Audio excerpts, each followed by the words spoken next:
Hello everyone. सो आज हम लोग सेंटर ऑफ मास का लास्ट वीडियो लेकर आ गए हैं और आज हम लोगों को डिस्कस करना है centre of mass of remaining portion. आपकी टेक्स्ट बुक के लास्ट में ये टॉपिक आपको मिलेगा बोर्ड की टेक्स्ट बुक में, और बहुत ही छोटा सा टॉपिक है, कोई बड़ी बात नहीं है, ठीक है, बट थोड़ा सा एनोमलस टॉपिक है, मतलब किसी के साथ मैच ही नहीं करता ये, इसलिए मुझे इसके लिए सेपरेट वीडियो बनाना पड़ रहा है, वरना किसी ना किसी वीडियो में इसको मैं ऐड कर देता। वीडियो की लेंथ कम होगी, सही में 30 मिनट्स होगी शायद। चलो देखो, centre of mass mass of remaining portion मतलब क्या। जैसे आपके पास यहाँ पे कोई एक डिस्क था, ठीक है, इसमें से आपने इस डिस्क को इतना कट कर दिया, मतलब ये डिस्क का ऐसा दिखता है, तो इसका सेंटर ऑफ मास क्या होगा ये आप बताना है आपको।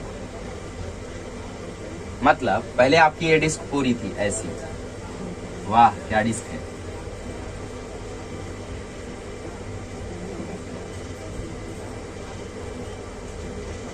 ठीक है। सो पहले ये पूरी डिस्क थी, फिर आपने क्या किया, इस डिस्क के कुछ पोर्शन को आपने कट कर दिया। कैसे कट किया, ऐसे। तो जब आपने कुछ पोर्शन कट कर दिया तो अब ये डिस्क ऐसी दिख रही है। पहले तो सेंटर ऑफ मास रहा होगा बीच में r/2 पे, बट अब ये डिस्क का सेंटर ऑफ मास कहाँ होगा ये आपको पता करना है। सो इसी को पता करने के लिए हम लोग मेथड्स का यूज करते हैं। कौन से मेथड्स, इसका नाम है centre of mass of remaining portion. अच्छा, RCOM का फॉर्मूला क्या हुआ करता था, वो होता था m1r1 plus m2r2 upon m1 plus m2। अच्छा, थोड़ा सा हम लोग इसको एक अलग तरीके से सोचते हैं, इसको थोड़ा सा मैं छोटा बनाता हूँ तभी हम लोग सोच पाएंगे, वरना सोच से बड़ा हो जाएगा ये, ठीक है। लेट से हमारी डिस्क कुछ ऐसी थी और यहाँ पे उसका था रिमेनिंग पोर्शन। क्या मैं इसको ऐसा बोल सकता हूँ कि ये पूरी डिस्क है और ये उसका छोटा सा रिमेनिंग पोर्शन है, ठीक है। ये जो हमारा है ये है लेट से m1, जो कि ये पूरा का पूरा पोर्शन होल डिस्क, और ये है रिमूव्ड पार्ट लेट से m2, ये हमारा रिमूव्ड पार्ट। तो अगर इस पूरे में से मैं इस रिमूव्ड पार्ट को हटा दूंगा, मतलब इस पूरे में से मैं इसको माइनस कर दूंगा, तो क्या मुझे यही मिलेगा। इस पूरी डिस्क में से मैं इतने को अगर माइनस कर दूंगा तो क्या मुझे यही मिलेगा, बिल्कुल मिलेगा।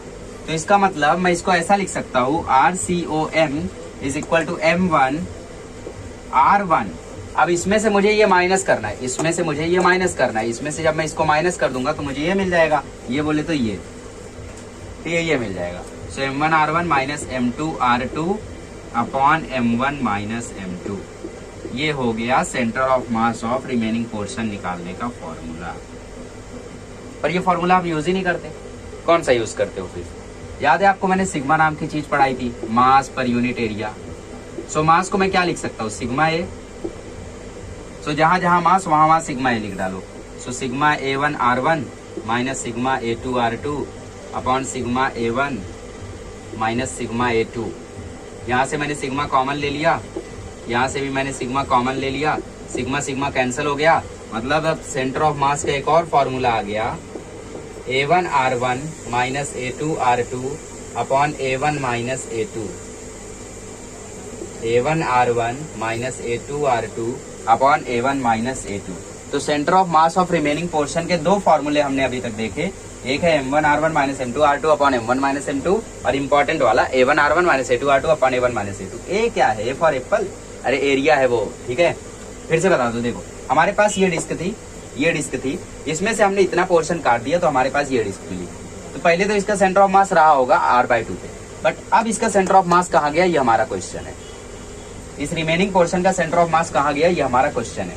तो इसको हमने कैसे निकाला, हमने क्या किया, पूरी डिस्क ली m1 r1, उसमें से हमने छोटी डिस्क, छोटा सा जो कटा हुआ पोर्शन था उसको माइनस कर दिया। तो जब पूरी डिस्क में से छोटा सा कटा हुआ पोर्शन माइनस करोगे तो यही मिलेगा ना, तो ये हो गया।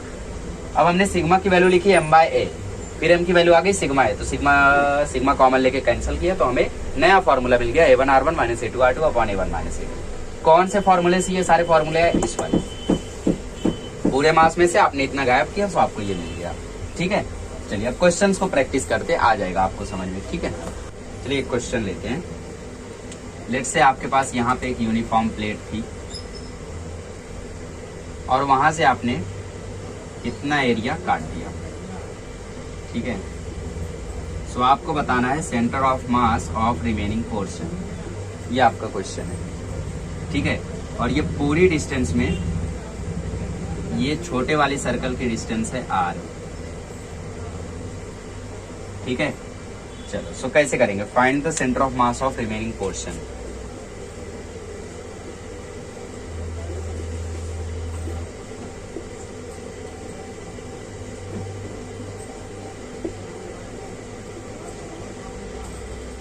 तो वही फॉर्मूला लगाते, RCOM is equal to A1R1 minus A2R2 upon A1 minus A2।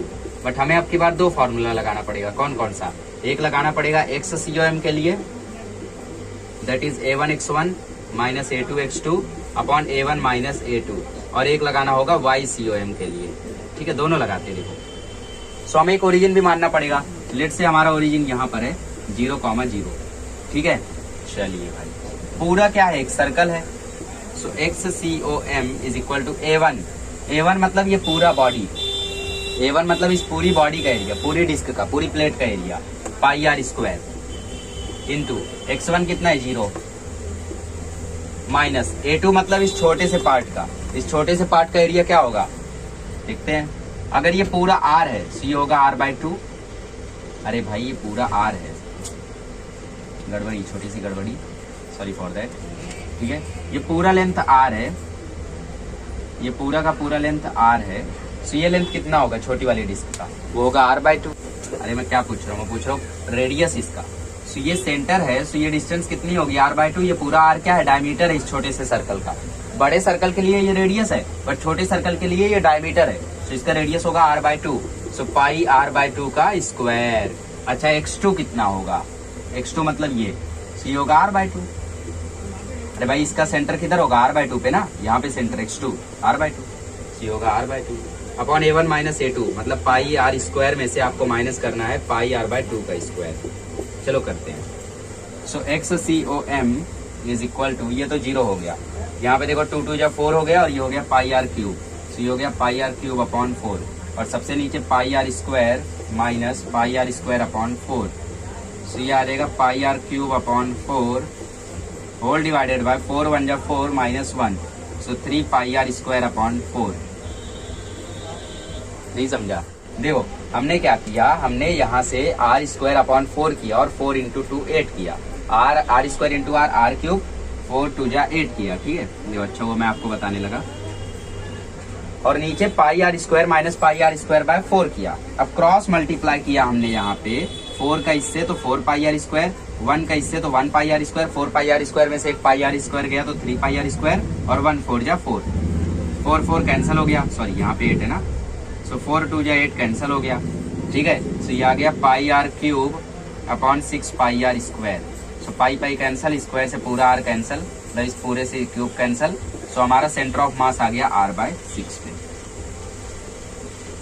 ठीक है। सो इसका सेंटर ऑफ मास आ गया R/6 पे, और यहाँ पे माइनस था, सो माइनस और माइनस, वही मैं सोचूं कि ओरिजिन से पीछे जाना चाहिए ना, क्योंकि कट पोर्शन है।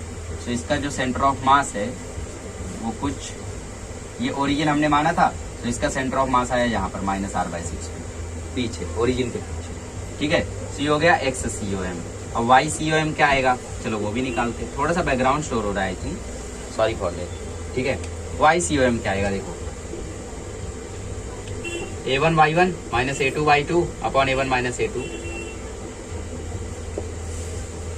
Y1 कितना है 0, Y2 कितना होगा 0, अरे देखो ना 0 कॉमा R/2 लिख दिया, R का R/2 कॉमा 0 लिख दिया मैंने, ठीक है। वही एक्चुअली R/2 कॉमा 0 है, 0 कॉमा R/2 नहीं है। X कोऑर्डिनेट R/2 और Y कोऑर्डिनेट 0, क्योंकि ओरिजिन पर ही है ना। सो Y2 क्या है 0, Y1 क्या है 0, सो YCOM क्या आएगा 0, मतलब Y वाला तो चेंज नहीं होगा, बट X वाला चेंज हो जाएगा, कितना R/6। तो ऐसा क्वेश्चन आ गया तो कर ले जाओगे, भरोसा कर लो, चलो तोड़ना मत। चलो आगे बढ़ते हैं। चलिए तो अभी हमने वैल्यूज में क्वेश्चन नहीं किया, एक वैल्यूज में क्वेश्चन करते हैं। कि हमारे पास एक पूरी डिस्क है, और यहाँ पे है आपकी पिछली बार क्या था यूनिफॉर्म प्लेट, आपकी बार क्या है डिस्क। ध्यान रखना दोनों चीजें अलग अलग है, डिस्क में बोल रहा था but it was a uniform plate. वाह गजब सर्कल, ठीक है। सो होल डिस्क का जो रेडियस है ओरिजिनल डिस्क का जो रेडियस है वो है 28 सेंटीमीटर, और जो रिमूव्ड डिस्क है, रिमूव्ड डिस्क मतलब जो प्लेन है, वो है 21 सेंटीमीटर। ठीक है, सो आपको पता करना है इस रिमूव्ड वाले का जो सेंटर ऑफ मास है वो कितना होगा। ठीक है, और यहाँ पे कोऑर्डिनेट है इसका 7,0। चलो पता करो क्या आएगा। तो पहले हम लोग मान लेते हैं कि भाई यहाँ कहीं पे ओरिजिन है, यहाँ पे लेट से ओरिजिन है। ठीक है, सो डिस्क का जो सेंटर ऑफ मास होता है उसकी जरूरत हमें नहीं है, क्योंकि हम एरिया की बात कर रहे हैं ना। So RCOM is equal to A1x1 minus A2x2 upon A1 minus A2। ठीक है, x y वाला फिर से 0 होगा, क्योंकि यहाँ पे y1 भी 0 है, y2 भी 0 है, तो वो 0 ही आएगा। ठीक है, A1 कितना भाई, क्या ये सर्कल है, सो पाई आर स्क्वायर मतलब पाई इंटू 28 का स्क्वायर पूरी डिस्क का रेडियस, माइनस पाई इंटू 21 का स्क्वायर, और ये x1 कितना है 0, x1 कितना है 0, और x2 कितना है 7 अपॉन पाई इंटू 28 का स्क्वायर माइनस पाई इंटू 21 का स्क्वायर। पाई पाई कॉमन लेकर देखो काट दो। ठीक है, पाई पाई कॉमन लेके काट दो, पाई पाई पाई पाई पाई पाई काट दिया, 28 0 जा 0 खत्म हो गया वो। 21 का स्क्वायर 441, सो माइनस 441 इंटू 7, 28 का स्क्वायर होता है 784 है, सही में माइनस 441, 28 का स्क्वायर यही होता है ना, देखना पड़ेगा। 8 8 जा 64, 8 2 जा 16, 2 8 जा 16, 2 2 जा 4। ठीक है, याददाश्त अच्छी है। ठीक है, चलो सो कैंसिल करते हैं, 441 7 जा नहीं करेंगे, कुछ शॉर्टकट ढूंढते हैं। 784 में से 441 माइनस कर दो, 3 4 3, सो माइनस 441 इंटू 7 अपॉन 343। अब याद करो ये कटता है इससे, 7 4 जा 9 जा। ठीक है, अब ये भी 7 से कटता है, 7 7 जा, 7 6 जा, 7 3 जा, फिर 7 से कटा, तो ये माइनस 9 आ गया। ठीक है, सो XCOM आया माइनस 9। YCOM क्या आएगा, YCOM आएगा A1 Y1 minus A2 Y2। आगे लिखो ही मत, Y2 0 है, Y1 भी 0 है, तो ये मिला के टोटल 0 ही हो जाएगा। ठीक है, मतलब इसका सेंटर ऑफ मास फिर से ओरिजिन से पीछे चला जाएगा, मतलब कहीं यहाँ पे आएगा -9, कहीं यहाँ पर आएगा -9,0। ठीक है, चलो आगे बढ़ते हैं। चलिए अब की बार एक डिस्क लेते हैं, लेट से हमारे पास एक ऐसी डिस्क है। ठीक है, और इस डिस्क को कट कर दिया गया। इस डिस्क का रेडियाई है R1, इस डिस्क का रेडियाई है R2। ठीक है, और इसको नीचे से कट कर दिया गया। अब आपको पूछ रहा है centre of mass of remaining portion, find the centre of mass of remaining portion. ठीक है, so let's solve. X coordinate इसका 0 ही होगा। अच्छा, डिस्क का यहाँ पे y कोऑर्डिनेट आएगा, क्योंकि यहाँ पे एक डिस्क है। अभी तक हम लोग क्या कर रहे थे, एक सर्कल ले रहे थे, तो सर्कल का सेंटर ऑफ मास आ जाता था R/2 पे, है ना। अच्छा, इसका सेंटर ऑफ मास कहाँ पे आएगा, डिस्क का सेंटर ऑफ मास अगर आपको याद हो, सो 432 234 क्या आता था, 4R/3 pi. So let's say whole disc का जो रेडियस है वो है R2, तो 4R2/3 पाई। रिमूव्ड डिस्क का जो रेडियस है वो है 4R1/3 पाई। ठीक है, सो ये y कोऑर्डिनेट है सेंटर ऑफ मास का, Y2 और Y1। छोटा रेडियस R1, बड़ा रेडियस R2, मतलब पूरी डिस्क का जो सेंटर ऑफ मास है वो है 4R2/3 पाई, और रिमूव्ड डिस्क का है 4R1/3 पाई। सेंटर ऑफ मास निकालते हैं, y सेंटर ऑफ मास निकालते हैं, x वाला 0 आएगा। ठीक है, सो A1 Y1 minus A2 Y2 upon A1 minus A2। पहले हम लोग पूरे इस डिस्क का एरिया लेते हैं। सो सेमी सर्कुलर डिस्क है, सो पाई R/2, R2/2 का स्क्वायर, और Y1 है, Y1 मतलब कौन सा है Y1, ये वाला या ये वाला, गजब दुविधा है। होल डिस्क का हम लोग बात कर रहे हैं, सो पाई R2/3 पाई हो गया Y1, ये हो गया Y2, पाई 4R2/3 पाई। ठीक है, माइनस A2 कितना है, A2 है पाई R/2 का स्क्वायर अगेन, पाई R1/2 का स्क्वायर अगेन, और इसका आएगा 4r1/3π डिवाइडेड बाई, इसको माइनस कर दो, सो पाई r2 का स्क्वायर, ठीक है, पाई r2/2 का स्क्वायर माइनस पाई r1/2 का स्क्वायर। चलो सॉल्व करते हैं, डेंजर है थोड़ा। Okay, so YCOM is equal to, शांति से, पाई स्क्वायर r2 स्क्वायर। अच्छा देखो क्या क्या कैंसिल होगा, पाई पाई पाई पाई उड़ जाएगा हर जगह से, सही में, हाँ पाई पाई पाई पाई उड़ जाएगा, उड़ा दो। r2 का स्क्वायर 4r2, r2 का square 4r2 upon 6π minus r1 का square 4r1 upon 6π divided by, यहाँ से देखो 2 2 कॉमन है, तो ये हो गया 2, पाई पाई उड़ गया, सो r2 का स्क्वायर माइनस r1 का स्क्वायर, ठीक है। अच्छा ध्यान से, हाँ ध्यान से, अब यहाँ से 4 कॉमन है, तो मैंने 4 कॉमन ले लिया, अंदर बचा r2 का स्क्वायर। अच्छा इसे रहने दो, कैलकुलेशन थोड़ा शॉर्ट कर रहा हूँ, चलो ठीक है, ऊपर कर देता हूँ मैं।